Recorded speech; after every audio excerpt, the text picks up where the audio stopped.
Eu tinha 40 anos quando percebi que estava dobrando os joelhos toda manhã para caber num espaço que nunca tinha sido feito para mim. Não foi uma briga, não foi um choro de madrugada, não foi uma frase dita com crueldade. Foi uma quinta-feira comum, às 7 da manhã, quando entrei na cozinha para fazer café e encontrei minha sogra sentada à mesa olhando para mim com aquela expressão que eu já conhecia de cor, aquela expressão de quem está avaliando um móvel que foi colocado no lugar errado. Ela não disse nada, só olhou, e eu me desviei, peguei a xícara menor, a que eu tinha aprendido que era minha, e fiz o café em silêncio, sem ligar o rádio, sem abrir a janela, sem ocupar mais espaço do que o estritamente necessário. E foi nesse silêncio que algo dentro de mim disse, com uma clareza que me surpreendeu pela calma: já está na hora. Mas para você entender como cheguei até essa cozinha, preciso voltar 6 anos. Preciso voltar para a mulher de 34 anos que eu era quando conheci meu marido numa reunião de trabalho em Ribeirão Preto, numa tarde de outubro que cheirava a chuva chegando. Eu era técnica de enfermagem numa clínica particular no centro da cidade. Trabalhava há 10 anos no mesmo lugar. Tinha o meu apartamento de 2 quartos no bairro Ipiranga, pequeno mas meu, com as coisas no lugar que eu queria, o travesseiro do lado que eu escolhi, o tapete da cor que me agradava. Meu marido era contador numa empresa de logística, 31 anos, filho único, morava com os pais numa casa espaçosa no bairro Jardim Paulista. Me contou isso no nosso segundo encontro, com a naturalidade de quem explica uma situação temporária, que qualquer pessoa de bom senso compreenderia. O pai tinha tido um problema cardíaco 2 anos antes, a mãe não trabalhava, ele preferia estar por perto para ajudar. Responsabilidade, pensei. Cuidado com a família. Pensei que tinha encontrado um homem diferente. Minha sogra, nos primeiros meses, era exatamente a mulher que eu precisava acreditar que ela era. Me recebia com abraço, perguntava sobre meu dia, dizia que era bom seu filho ter encontrado uma mulher com profissão séria, com cabeça no lugar. Às vezes me chamava de filha quando eu chegava. Fazia questão de me servir primeiro na mesa. Tinha um sorriso fácil, daqueles que não deixam dúvida, e eu aceitei aquele sorriso como verdade porque queria que fosse verdade. A primeira coisa que notei, e que escolhi ignorar, foi a questão da casa.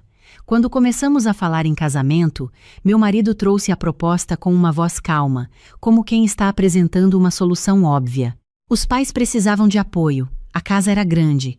O que eu pagava de aluguel a gente poderia guardar para comprar algo próprio em 2, 3 anos no máximo. Temporário. Sempre temporário. Eu fiz a conta que não devia ter feito, a conta emocional. Amor mais tempo, mais paciência, mais resultado. Vendi meus móveis, doei o tapete, peguei as caixas e me mudei para o quarto que minha sogra tinha preparado para nós, sem me perguntar nada, com as paredes na cor que ela escolheu e as cortinas que ela achou adequadas. Levei comigo 3 plantas que cultivava desde a época do apartamento. Uma samambaia, um cacto pequeno e uma orquídea lilás que minha mãe tinha me dado quando completei 30 anos, num vaso branco de cerâmica que eu mesma tinha pintado com um pincel fino numa tarde de domingo. Coloquei as 3 no peitoril da janela do quarto, que tinha sol da manhã. Na semana seguinte, a orquídea tinha sido removida do peitoril e estava sobre a cômoda, no canto, sem sol. Perguntei para minha sogra o que tinha acontecido. Ela disse que a janela aberta com planta deixava entrar inseto e que o marido dela tinha rinite. Guardei a orquídea na sombra e não disse mais nada. Mas guardei aquilo também, sem saber ainda que estava começando uma coleção. A casa tinha uma lógica própria, não escrita em lugar nenhum, mas absolutamente presente em cada cômodo. O banheiro da manhã era do meu sogro primeiro, depois da minha sogra, depois meu marido, e eu por último, sempre com a sensação de estar usando um espaço que me tolerava. A TV da sala ficava no canal de notícias da tarde porque minha sogra gostava, e se eu mudasse para qualquer outra coisa quando ela não estava na sala, ela voltava, via o canal diferente e mudava de volta sem comentar. Era uma linguagem de recados sem palavras, e eu aprendi a ler essa linguagem muito mais rápido do que eu queria.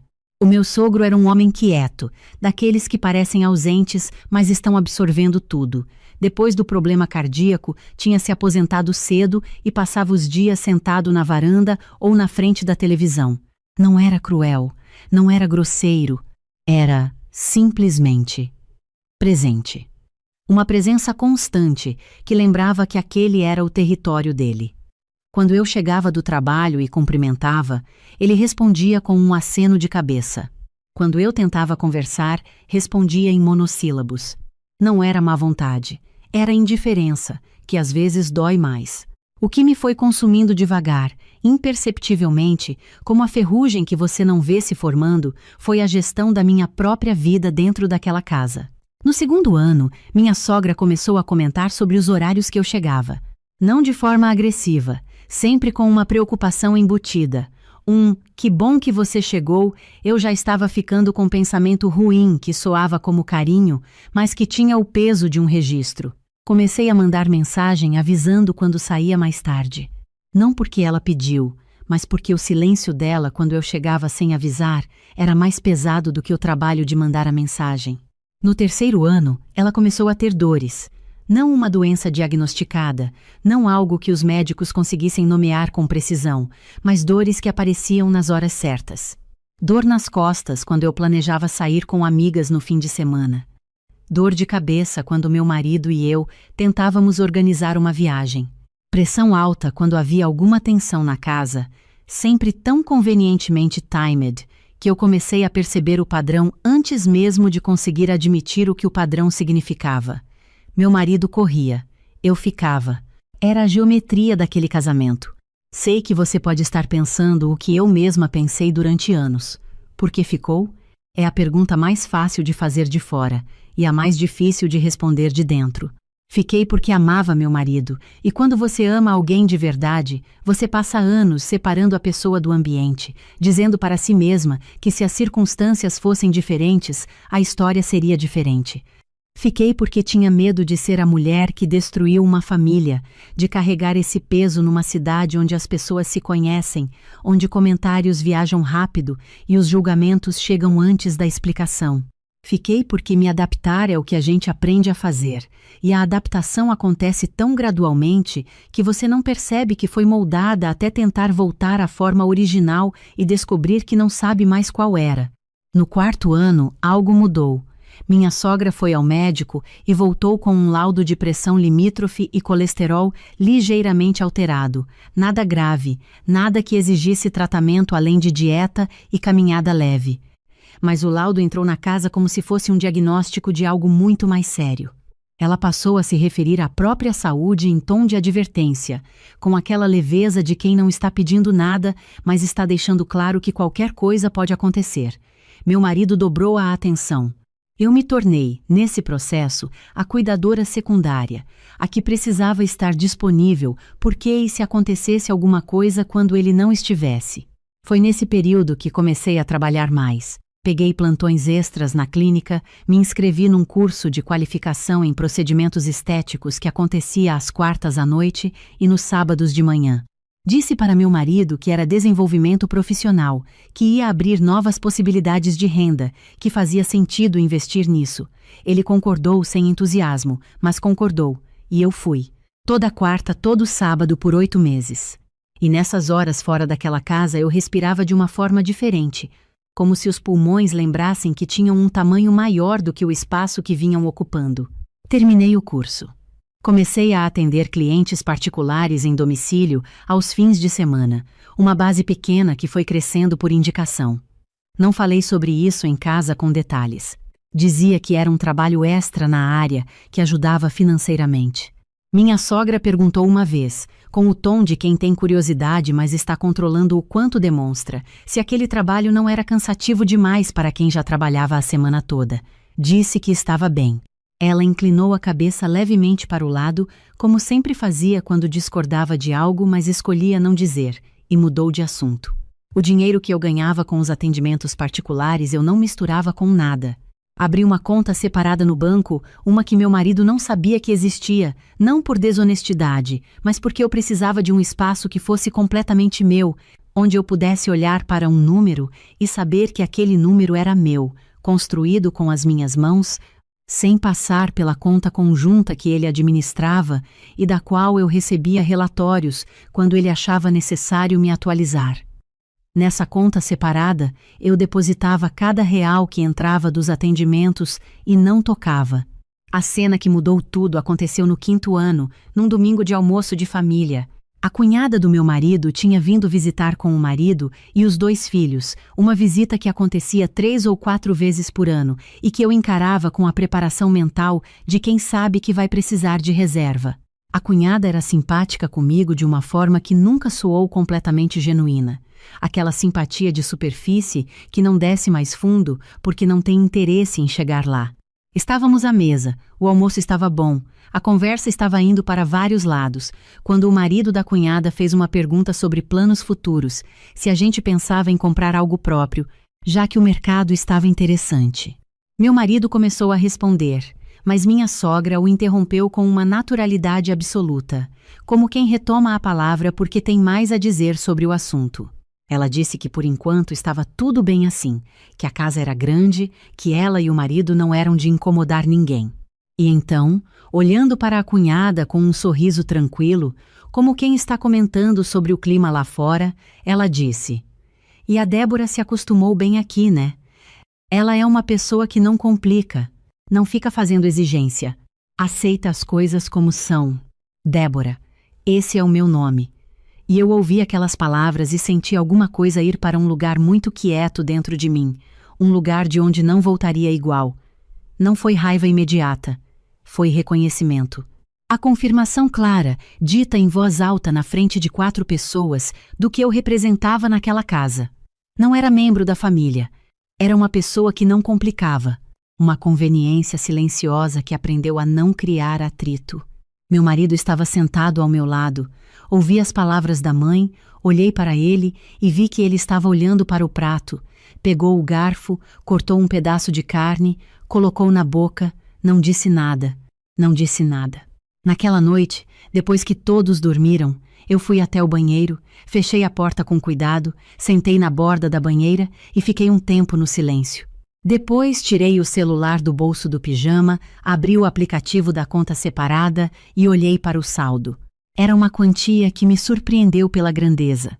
Não porque eu não soubesse que estava guardando, mas porque quando você deposita aos poucos, com disciplina, sem se permitir gastar, sem se permitir usar como desculpa para algo que você quer, o número cresce de uma forma que você não acompanha mês a mês.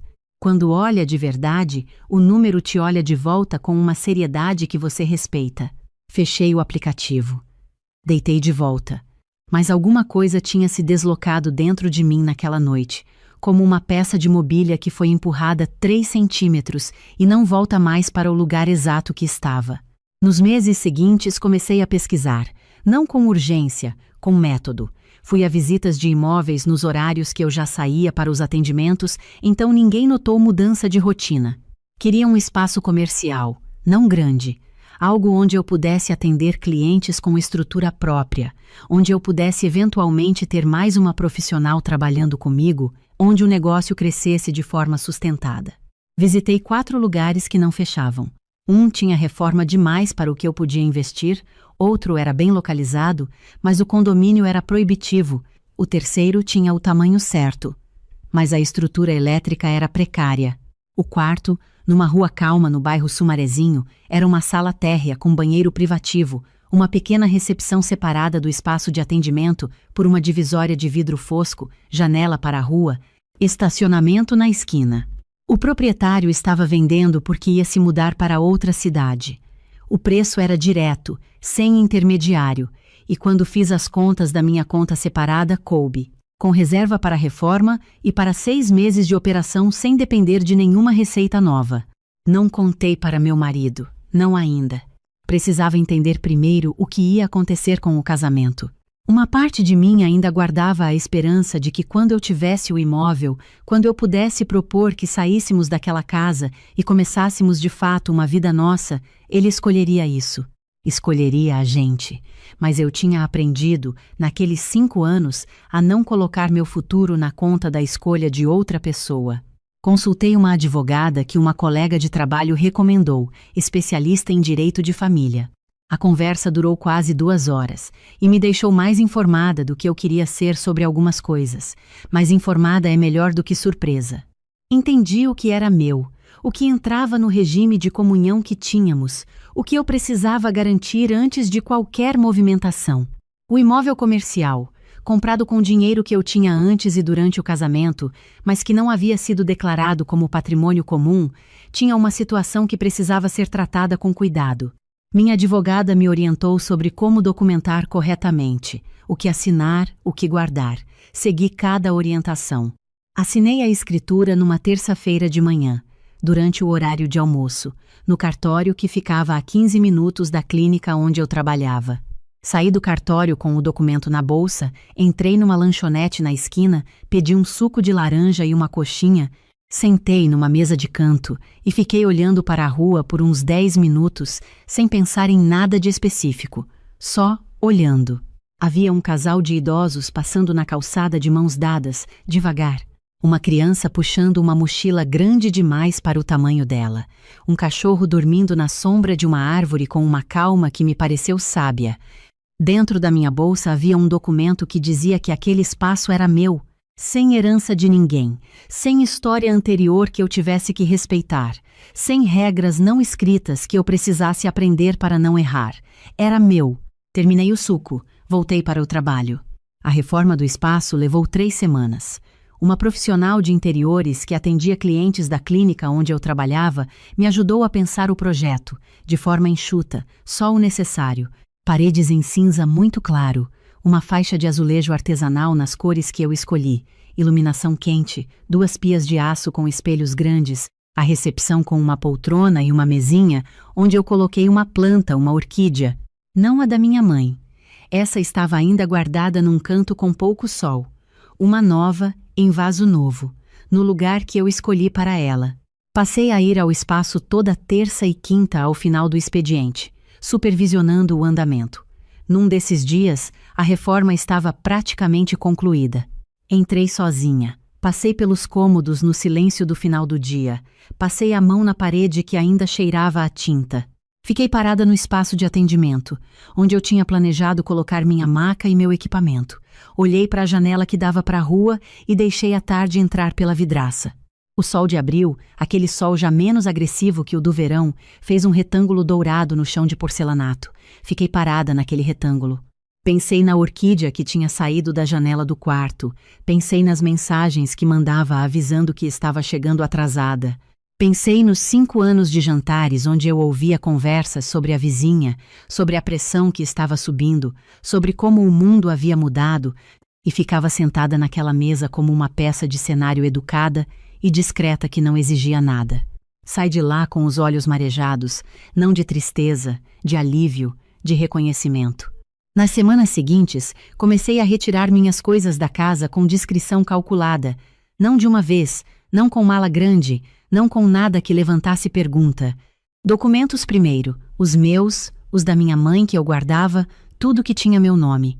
Depois coisas sentimentais, um por um, fotos de álbuns que eram meus, cartas guardadas desde a faculdade, um caderno de anotações que eu usava para registrar receitas que minha avó ditava por telefone nos últimos anos de vida dela. Depois, roupas fora de estação. Depois, meu equipamento profissional, por partes, levando na bolsa ao longo de várias semanas como se fossem itens que eu estava levando para usar em atendimento. Meu marido não perguntou nada, ou não percebeu.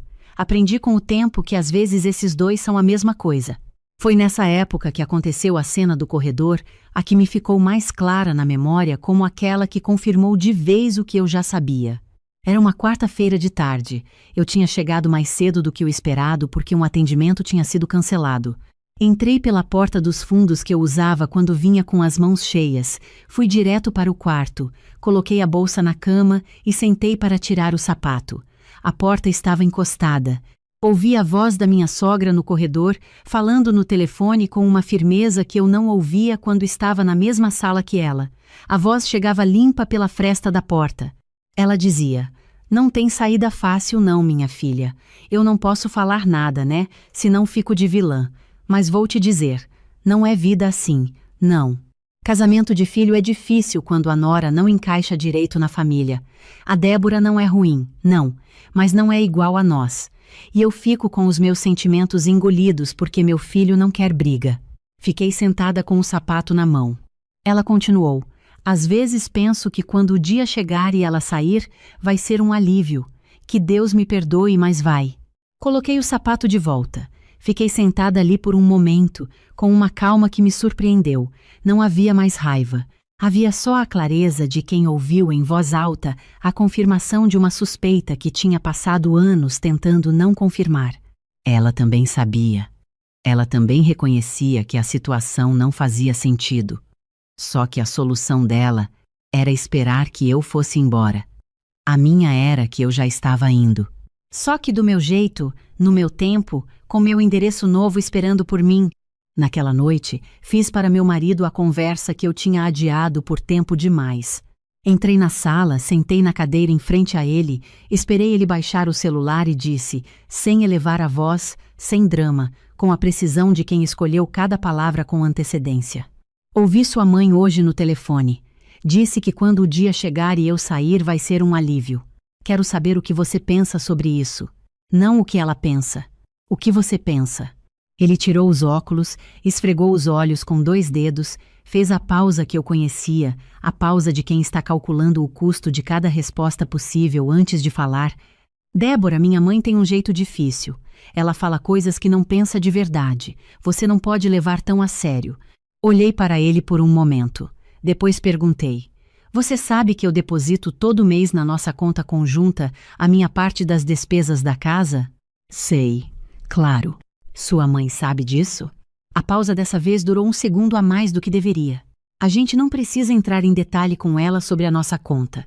Então, durante 5 anos eu contribuí com as despesas desta casa e sua mãe passou esse tempo acreditando que eu morava aqui de favor, comendo o que ela comprava, usando o que ela pagava? Ele não respondeu diretamente. Disse algo sobre ser delicado, sobre não querer criar tensão, sobre a mãe ter saúde frágil e não precisar de preocupação. Então sua mãe disse que minha saída vai ser um alívio. Você estava presente em todos esses anos e não disse nada, e agora me pede para não criar tensão. Ele virou o rosto para a televisão que estava desligada. E esse gesto, tão pequeno, tão familiar, tão revelador na sua insignificância, me disse com uma clareza que nenhuma conversa teria conseguido. Não havia nada ali para consertar. Não era um problema que conversa resolvesse. Era a arquitetura inteira daquela relação, construída numa fundação onde minha contribuição era invisível, minha voz era tolerada quando não incomodava, e minha presença havia sido descrita pela própria família como algo que um dia vai embora e vai ser um alívio.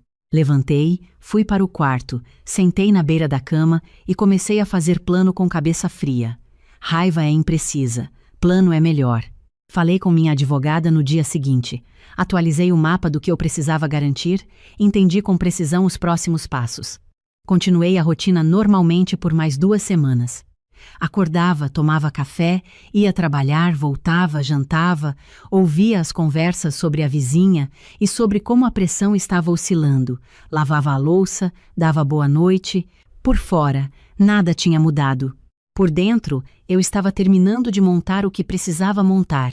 Num sábado de manhã, meu marido tinha um compromisso fixo que ele nunca cancelava, uma reunião de sócios que acontecia mensalmente e que durava a manhã toda. Minha sogra tinha o hábito de ir à missa das 9 com uma amiga da rua, e meu sogro, que raramente saía, naquele fim de semana específico, estava na casa de um cunhado para um almoço de aniversário que tinha sido marcado com semanas de antecedência. Eu sabia de tudo isso. Tinha esperado por essa coincidência com paciência. Combinei com uma empresa de mudança pequena, recomendada por uma colega, discreta, 2 rapazes e um veículo médio, o suficiente para o que eu ia levar. Eles chegaram às 8h30. Levei o que era meu com documentação. A minha cama, que eu tinha comprado no 2º ano de casamento e tinha a nota fiscal no meu nome. O meu armário, adquirido da mesma forma. O equipamento profissional completo. Os livros que eu tinha trazido do meu apartamento. As minhas panelas, que eu tinha comprado aos poucos ao longo dos anos e guardado as notas. O ventilador do quarto, a minha mesa de trabalho que ficava num canto que ninguém usava. As plantas. A samambaia, o cacto e a orquídea da minha mãe, que eu tirei do lugar escuro onde estava e coloquei com cuidado no fundo do carro, ela que ia ser a primeira coisa que eu ia colocar na janela do lugar novo. Os rapazes trabalharam com uma eficiência que eu tinha pedido. Rápido, silencioso, sem demora. Às 10h20 já estavam carregando as últimas caixas quando ouvi o portão da rua se abrir. Minha sogra tinha voltado mais cedo. A amiga com quem ela ia à missa tinha passado mal e a saída tinha sido cancelada. Ela entrou pelo corredor lateral, viu o veículo, viu os rapazes com as caixas, parou no meio do caminho com a bolsa no braço, olhando de mim para o veículo e de volta para mim. O que está acontecendo aqui? Estou indo embora. Indo embora para onde? O que você quer dizer? Estou me mudando. Ela ficou me olhando com uma expressão que eu nunca tinha visto nela em 5 anos. Não era a expressão de inventário que eu conhecia, não era a expressão de avaliação silenciosa. Era algo diferente. Era susto genuíno. Era a expressão de quem está diante de uma situação que não estava nos seus cálculos. Mas você não pode simplesmente sair assim. Precisa falar com meu filho. Isso não pode ser assim. Pode falar com ele. O número você tem. Ela pegou o telefone.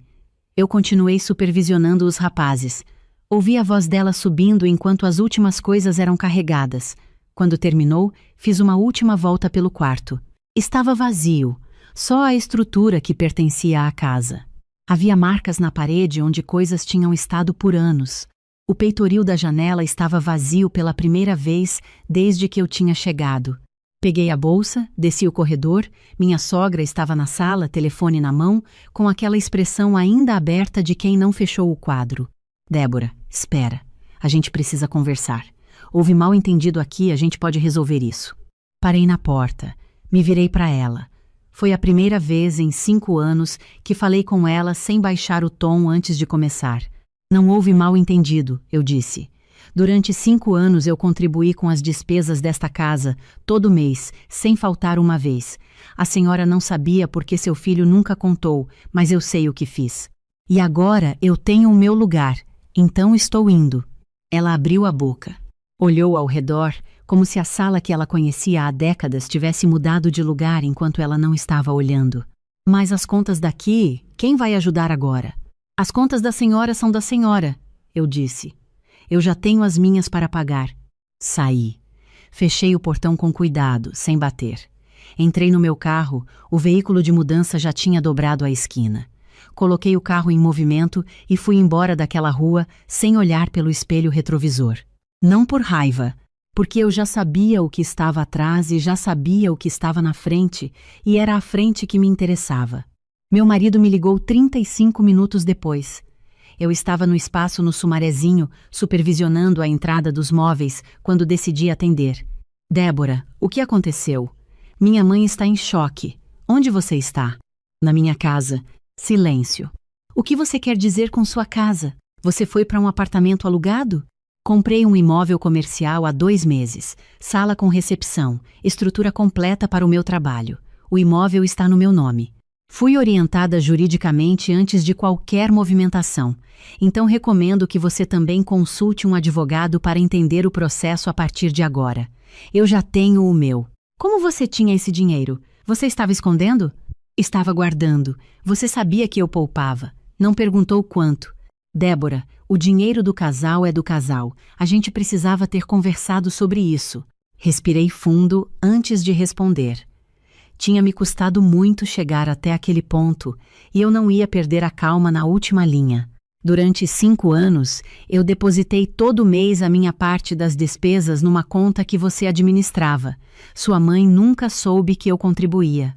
Ela me tratou como hóspede de favor, e você estava presente em todos os momentos e não disse nada. O dinheiro que guardei foi o resultado do meu trabalho. Ganho nos fins de semana e nas noites que eu investi na minha qualificação enquanto você dormia. Usei para construir algo que é completamente meu. Sugiro conversar com um advogado. Desliguei. Fui sentar no chão do espaço enquanto os rapazes montavam os móveis. Encostei as costas na parede de cinza claro que cheirava a tinta nova, as plantas do lado e o barulho da rua entrando pela janela. Uma rua tranquila, uma árvore grande na calçada do outro lado, uma padaria na esquina de onde chegava, um cheiro que eu não conseguia identificar, mas que era bom. Fiquei ouvindo aquele silêncio diferente, aquele silêncio que não é o silêncio de quem aprendeu a calar para sobreviver, mas o silêncio de quem está finalmente num lugar onde não precisa pedir licença para ocupar o próprio espaço. Nos meses que seguiram, a vida foi se organizando com uma clareza quase serena. Abri formalmente o negócio, tirei o CNPJ, coloquei o meu nome na placa da porta. Comecei a atender com estrutura. Ampliei a base de clientes, contratei uma profissional para dividir o espaço 2 vezes por semana.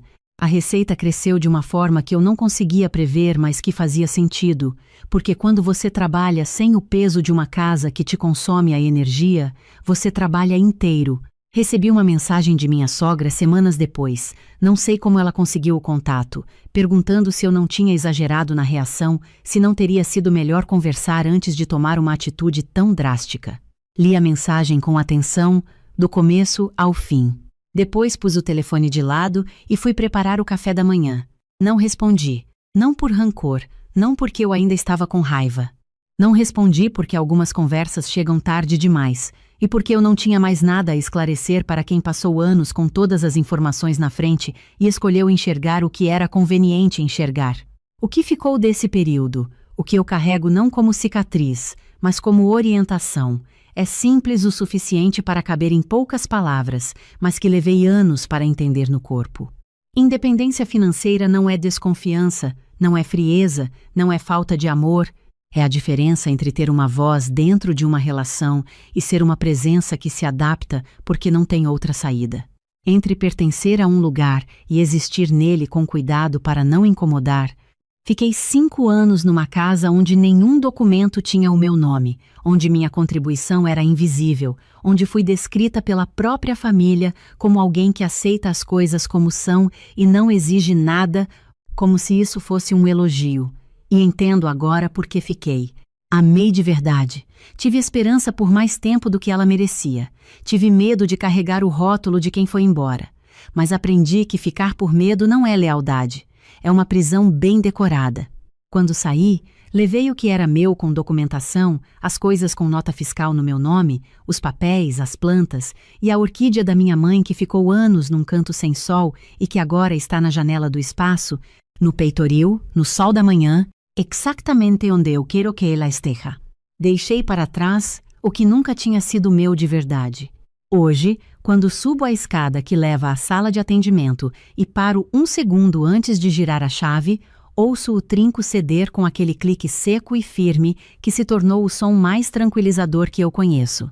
Fico 1 segundo assim, a mão na maçaneta, a bolsa no ombro, o dia inteiro ainda pela frente. É um hábito que virou ritual. É o segundo em que me lembro de quem disse que eu era uma pessoa que aceita as coisas como são, que não exige nada, que fica no seu cantinho, e sorrio, o mesmo sorriso de sempre, pequeno, quieto. Só que agora é dentro do meu espaço, com o meu nome na placa e a orquídea que voltou para a luz onde sempre deveria ter estado.